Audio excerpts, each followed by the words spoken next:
Certaines personnes ont dit 500 000 croisiéristes. Moi, j'ai 400 000. Et ça, c'est sans compter le tourisme non maritime, qui, lui, augmente de 10 à 15 % par année. Il faut comprendre que dans les années 70, le tourisme était concentré dans les Vieux-Québec intramuros. Est arrivé le développement de la Grande Allée. J'étais là à l'époque et le tourisme s'est étendu sur la Grande Allée. Donc, on a pu absorber une partie de ce tourisme-là. Dans les années 80, avec Québec 84, rénovation de la Place Royale, le développement de la rue du Champlain, bien évidemment, le tourisme s'est répandu, si on veut, et on a pu absorber quand même, répartir de façon plus équitable le tourisme. Ce qui arrive actuellement, c'est que la tarte touristique ne peut plus s'agrandir. Elle ne s'agrandit pas et que le tourisme augmente de façon exponentielle et que la population diminue. Ce qui fait qu'en sorte que le site du patrimoine mondial se détériore actuellement et à grande vitesse. Le produit est rendu moins intéressant, autant pour les touristes, mais évidemment, plusieurs personnes sont venues témoigner de la vie difficile d'un résident l'été qui a de la difficulté à rentrer chez lui, sans compter la difficulté d'avoir des services de proximité. À mon avis, et s'ajoute à ça la détérioration de certains sites, j'en parle dans mon mémoire. Les nouvelles casernes, il ne se passe rien. C'est un site patrimonial qui a une immense valeur, mais qui est désert. Les bouts de Jean Talon, l'îlot du Palais, c'était le projet de Mme Boucher, vous vous rappelez. Encore là, qui a une valeur historique exceptionnelle. Alors, c'est un lieu désert, mal fréquenté, mal éclairé. Vous avez avec ça le déménagement du marché du Vieux-Port. M. Rousseau, notre conseiller municipal, qualifiait ce déménagement d'erreur historique, ce avec quoi je suis entièrement d'accord. Alors bref, vous avez toute une zone du Vieux-Québec Basseville qui continue de se détériorer, et sans compter le déménagement de l'Hôtel-Dieu qui arrivera dans les prochaines années. Alors tout ça a des conséquences dramatiques, et ce qui fait en sorte que les critères pour lesquels le Vieux-Québec a été admis au patrimoine mondial ne sont pas actuellement respectés. Et la situation ne va pas en s'améliorant. Alors, moi, j'attends de vous que vous sortiez peut-être un peu de votre zone de confort et de votre mandat strict, qui est de consulter la ministre. Mais je voudrais que vous avisiez la ministre que ça ne va pas très bien, puis qu'il y a une situation d'urgence. Je souhaiterais également qu'on évite des solutions du genre créer des comités de concertation, des nouveaux paliers, de nouveaux plans. On a des valises de plans d'aménagement, et tous ces plans-là contiennent à peu près tous, et c'est pas juste dans le Vieux-Québec, parce que moi, par ma formation d'avocat en droit municipal, j'ai l'occasion de lire tout ça, et tous ces documents-là contiennent valoriser la fonction résidentielle, attirer des jeunes familles avec enfants. Ça, on trouve ça partout. Alors, le temps est à l'action, et il faudrait peut-être que des projets qui n'en finissent plus de finir puissent aboutir un jour. Et j'ajouterais à ça la Côte d'Abraham. Tout ce que je vous dis là, c'est documenté. J'ai des références d'articles de journaux qui datent de 2010, 2004, qui disent exactement ce que je vous dis ce soir. Donc, c'est un petit peu une redite ou un concentré. Voilà. Alors, toute la dévitalisation, là, si vous partez de la pointe Lacarcy jusqu'à la gare du Palais, c'est assez dramatique. Le bassin Louise, depuis Québec 84, on a des plans d'aménagement qui s'ajoutent à d'autres plans d'aménagement, sans compter ceux du Vieux-Port. Mais encore là, il ne se passe strictement rien. Alors, à mon avis, et je donnais l'exemple à Mme de Montréal, là, je suis allé récemment dans le Vieux-Montréal et je m'aperçois qu'autour du Vieux-Montréal et dans le Vieux-Montréal, il y a énormément de constructions résidentielles. Et à ma grande surprise, en allant visiter des amis, je me suis aperçu qu'on pouvait trouver à peu près tout, épicerie, croissant, quincaillerie, dans le Vieux-Montréal ou à proximité. Donc, le Vieux-Québec est enlisé et coincé entre les autoroutes, le fleuve, et encore une fois, l'avenir du Vieux-Québec passe par un plan d'action, pas un plan d'action, des actions dans le Québec Basseville. Alors, moi j'ai lu évidemment toute votre proposition de plan. Ce que j'aurais à dire, c'est à mon avis, il ne s'agit pas encore une fois d'ajouter des structures. Ce que je souhaiterais, comme avocat, je fais affaire parfois à la Ville de Québec, et quand il faut faire deux demandes, une aux affaires culturelles et une à la Ville de Québec, il me semble que ça serait logique que la commission d'urbanisme sur la commission devrait siéger un représentant des affaires culturelles, et avec ces critères. Puis en fait, la commission d'urbanisme et les affaires culturelles ont le même objectif, c'est-à-dire mettre en valeur, protéger le Vieux-Québec et mettre en valeur son architecture. La mécanique actuelle, elle n'est pas si mauvaise que ça. Le zonage, évidemment, ça reste l'apanage du conseil municipal, et ça, on n'y changera rien. Ça fait l'objet de débat. Et je pense qu'il appartient encore au conseil municipal, avec un processus de consultation honnête et adéquat, de définir des critères de marge de recul, de hauteur et d'usage. Et la commission d'urbanisme, et là, je ne veux pas faire, je veux bien clair, je ne fais pas l'éloge de l'administration municipale ni du maire, mais la commission d'urbanisme, je pense que c'est le moins pire des mécanismes. Parce que c'est quand même des gens compétents et vous regardez le travail, si vous comparez le Vieux-Québec il y a 50 ans puis aujourd'hui, il faut admettre que la qualité de l'architecture s'est quand même améliorée. C'est pas facile parce qu'on a toutes sortes d'architectures, toutes sortes d'époques. Est-ce qu'on intègre le modernisme? Est-ce qu'on protège? Mais la mécanique, elle n'est pas si mauvaise que ça. C'est ce qu'on appelle une discrétion encadrée. On se donne des critères, on les respecte, et il arrive inévitablement des cas qui sont difficiles, qui sont embêtants, qui sont contestables. Mais encore une fois, je pense qu'il s'agit de la meilleure mécanique qui pourrait encore être améliorée, encore une fois, si on simplifiait le processus. Et là-dessus, les affaires culturelles ont quand même des pouvoirs d'intervention en cas de désaccord. On a vu la ministre intervenir récemment sur des démolitions, des projets de démolition. On sait que le milieu municipal n'est pas toujours sensible au patrimoine, malheureusement, mais la ministre, le ministère a des pouvoirs d'intervention. Alors moi, je vous invite à recommander à la ministre de faire preuve de fermeté dans des cas incroyables. On en a vu à Chambly, on en a vu dans plusieurs municipalités, on en a vu à Sainte-Marie-de-Beauce, des projets de démolition par des promoteurs. Alors, encore une fois, je pense que les pouvoirs sont là, il s'agit de les exercer, et il vous appartient d'encourager, d'inciter la ministre à intervenir dans des cas extrêmes. Et on ne sera jamais tous d'accord. Je voyais les projets, là, Capitole, Saint-Louis-de-Gonzague, on ne sera jamais tous d'accord, mais encore une fois, c'est la mécanique de consultation, et je pense que c'est le moins pire des mécaniques. Est-ce que je peux vous inviter à conclure dans 2 minutes? Certainement, mais je pense avoir dit tout ce que j'avais à dire. J'ai sorti un petit peu de ma zone de confort. Voilà. Pour répartir le tourisme, encore une fois, c'est le développement du Vieux-Québec Basse-Ville. Moi, j'ai un projet qui me tient à cœur. On a refait en 85 la porte Prescott dans le cours de la montagne, qui est un projet extraordinaire qui a permis l'accès au parc Montmorency. Moi, je souhaiterais, comme projet, puis j'en parle avec qui veut m'entendre, qu'on refasse un jour la porte de la Côte du Palais. C'est un projet extraordinaire qui ferait en sorte qu'on pourrait faire le tour du Vieux-Québec à pied par les fortifications, en passant par les nouvelles casernes, si elles finissent par être rénovées, la redoute Dauphine, la porte Saint-Jean, la porte Camp, la porte Saint-Louis. On continue par la Citadelle, on fait le tour par la rue des Remparts, on rejoint le château et la rue des Remparts.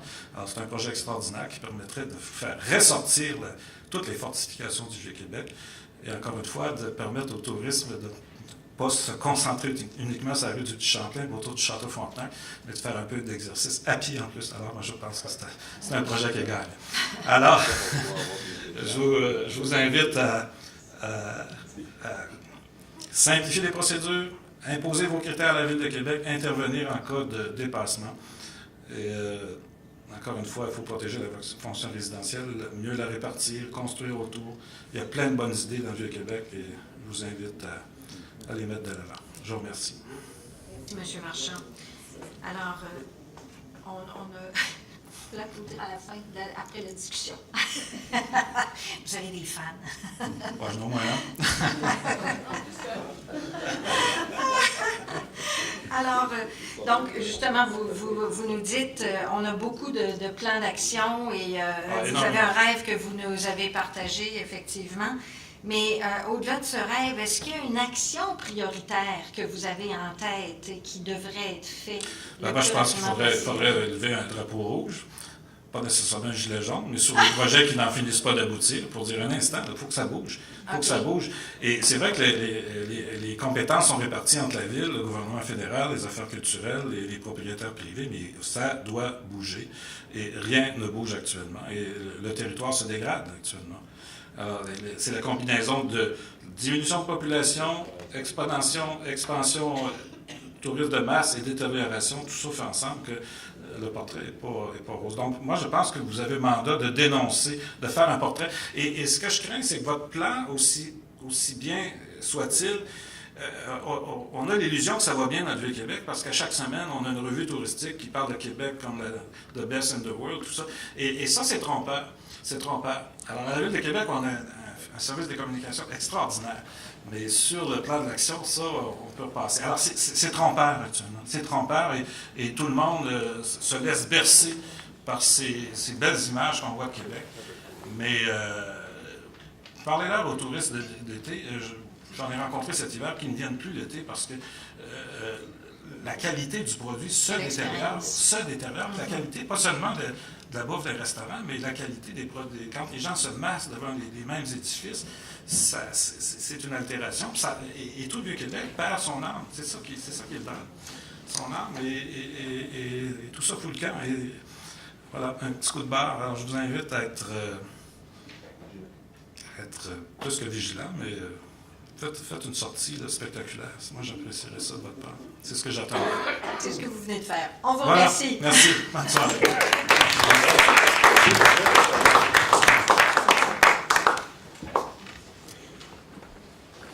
Je voudrais que j'ai demandé juste un commentaire supplémentaire. Le Parc Canada doit produire à chaque année un rapport sur l'état des lieux du site patrimonial.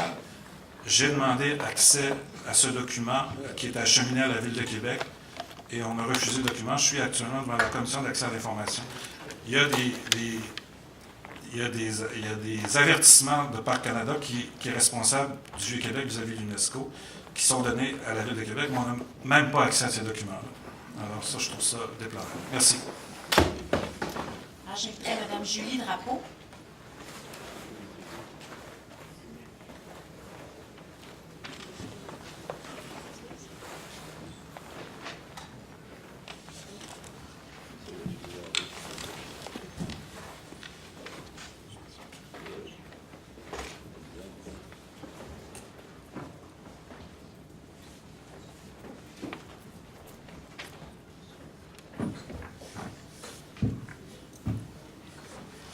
Bonjour, M. Julie Drapeau. J'ai pas eu le temps de préparer beaucoup de choses, étant donné que j'ai des problèmes de santé et de planning. Mais je me demandais surtout pour la redirection des locaux comme l'eau rivière et tout ça, est-ce que ça va être changé? Est-ce que ça fait... Parce que c'était pas très clair dans les développements. Là, parce que souvent, il y a beaucoup... Parce que... Excusez, je suis un peu stressée. Mais c'est ça, c'est parce que souvent on voit comme des travaux qui entraînent beaucoup d'inflation de loyer ou de. Puis ils disent il n'y a pas de loyer, il n'y a pas de place. Mais en fait, il y en a plein partout à louer, mais qui sont tous à des prix exorbitants. Ce qui fait qu'on se demande si l'avenue de nouveaux travaux allait réaugmenter encore un peu les loyers, puis le problème de placer les gens qui sont déjà là, mais qui ne peuvent pas fournir non plus. C'était la question. Donc, l'accessibilité au logement pour les gens qui ont moins de moyens, effectivement, vu la hausse là, des coûts liés probablement au coût de restauration. Oui, c'est ça, exactement. Écoutez, on prend très bonne note de votre préoccupation. On vous en remercie. Est-ce que vous aviez un autre élément que vous vouliez nous partager? Ben non, en gros, ça ressemble pas mal à ça. C'est mon plus gros questionnement puis ma plus grosse interrogation. On en prend très bonne note. OK. On vous remercie. OK, mais il n'y a pas de réponse à ça. Non, il n'y a pas de réponse parce qu'effectivement, on n'est pas tellement ici pour prendre des réponses comme pour écouter vos questions et les partager ensuite à la ministre. OK. On vous remercie. Merci.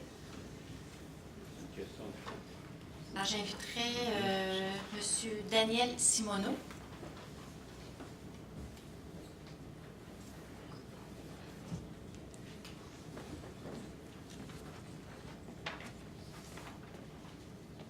Mesdames, Monsieur, bonsoir. Alors, 5 minutes, c'est pas très long. Alors, je vais vous lire, mais j'ai 3 commentaires à faire sur votre projet. Et puis, je vais vous les lire pour éviter les apartés, les parenthèses Et puis, ça va me permettre d'être plus concis dans mon affaire. Alors, premier commentaire. Même s'il n'est pas tout à fait dans mon champ d'expertise, mon premier commentaire concerne la préservation architecturale. Au chapitre « Comment préserver » du plan de conservation, je note l'absence totale de référence à cette pratique maintenant de plus en plus fréquente que l'on appelle le façadisme.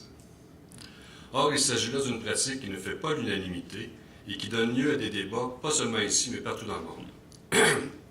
Pardon. Et il me semble que le Conseil du patrimoine, ou le ministère, j'ai compris que c'était le ministère, dans son plan de conservation, devrait se positionner face à ce phénomène qui nous touche déjà, soit en se déclarant pour ou contre, ou à tout le moins en émettant des balises dans le recours de cette pratique. Mes 2 prochains commentaires concernent l'archéologie, parce que c'est ça mon domaine. En premier lieu, je note que l'on souligne que le site de l'habitation de Champlain, en plus d'être protégé par sa localisation à l'intérieur des limites du site patrimonial du Vieux-Québec, jouit d'un statut de protection supplémentaire puisqu'il est classé en vertu de la loi sur le patrimoine culturel. On précise qu'il doit ce privilège au fait qu'il recèle des vestiges tangibles de la Fondation de Québec, donc de la naissance de la Nouvelle-France. C'est à la page 104. C'est très bien, car il est évident que nous sommes là en présence d'un site d'une grande valeur, d'un site fondateur, d'un lieu qui a reçu des installations dès l'arrivée de Champlain en 1608 et qui doit être absolument protégé. C'est un site sacré. Il y a des pays pour qui des sites comme celui-là sont sacrés. Je m'étonne toutefois que le plan de conservation ne prévoit pas favoriser l'octroi d'un statut similaire à d'autres sites de grande importance, à commencer par un autre site fondateur, soit celui de la maison Hébert-Couillard, dans la grande cour du séminaire de Québec. Ce site recèle des témoins tangibles de la première maison privée, construite vers 1618, c'est celle de Louis Hébert, dont la construction marque clairement le passage de Québec du statut de comptoir de traite à celui de véritable colonie, ce qui a donné lieu, de fait, à la naissance de la Nouvelle-France. D'autres lieux de première importance, peu nombreux du reste, il n'y en a pas des milliers, là, on s'entend, malgré qu'on peut considérer que dans le Vieux-Québec, il y en a vraiment beaucoup, si on se compare, mériterait aussi d'être protégé en vertu d'un statut similaire.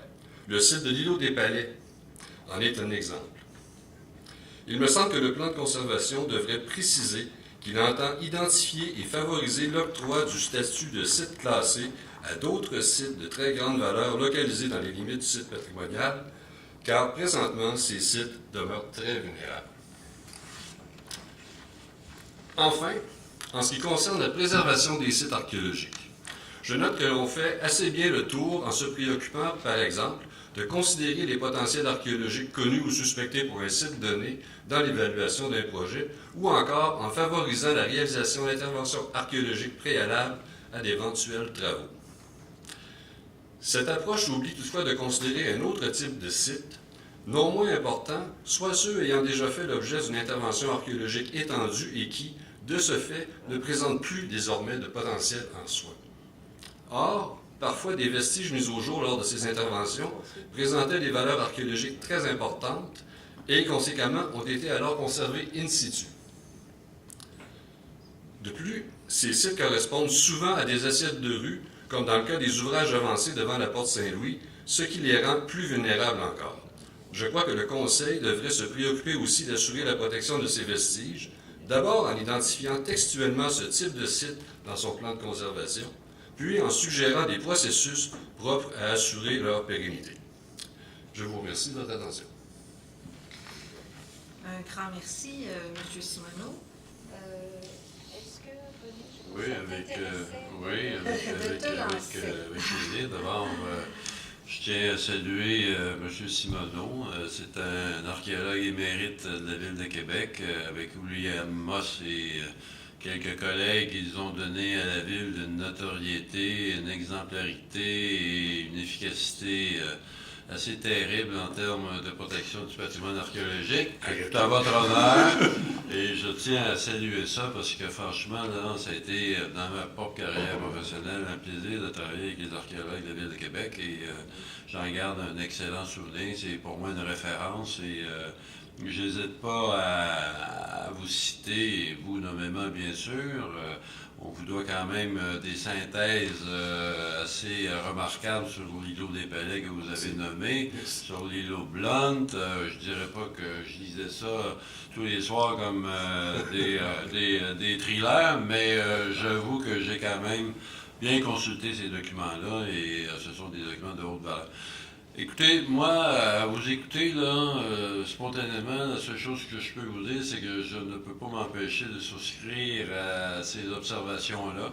Et je pense que, comme la présidente le signalait tantôt, tout ce qui est bien articulé, qui va dans le sens des valeurs patrimoniales ne peut que recevoir une oreille attentive de la part du ministère. Et je pense que c'est avec plaisir que vos suggestions vont être acheminées à qui de droit.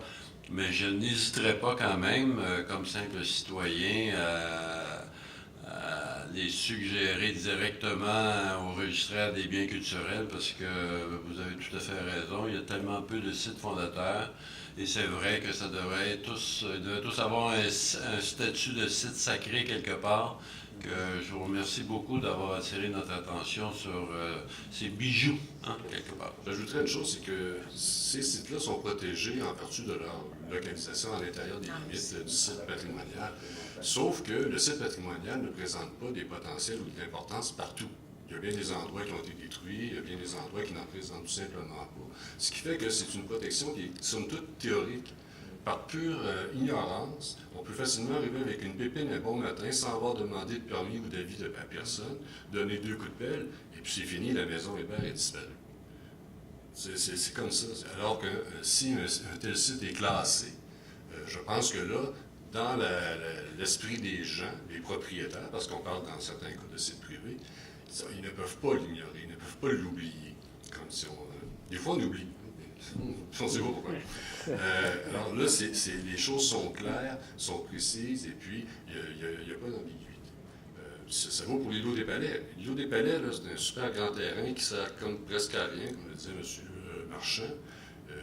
Bon matin, le mal pourrait être fait. C'est pas grand-chose. Même chose pour les sites, les vestiges qui sont conservés in situ. On peut facilement les oublier. D'ailleurs, il n'y a pas véritablement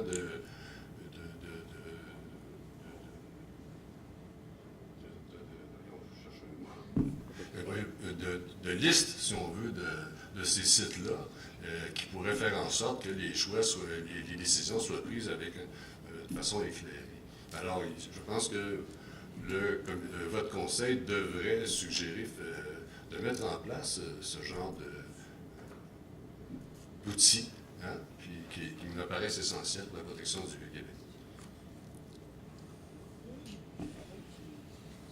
Merci beaucoup pour votre éclairage, M. Simoneau. C'est très, très, très utile. Une question, justement, juste pour préciser, est-ce qu'il y a des outils qui témoignent d'une coordination, c'est un des thèmes de cette consultation, entre la Ville et le ministère pour identifier justement ces sites dont vous parliez dans votre troisième commentaire? Il y a CIGMA, vous en parlez dans votre document. Il y a CIGMA qui fait beaucoup de choses, mais qui ne fait pas systématiquement, par exemple, le registre là, des vestiges qui sont conservés in situ. CIGMA permet d'estimer le potentiel d'un lieu, d'un terrain, partout sur le territoire de la Ville de Québec, mais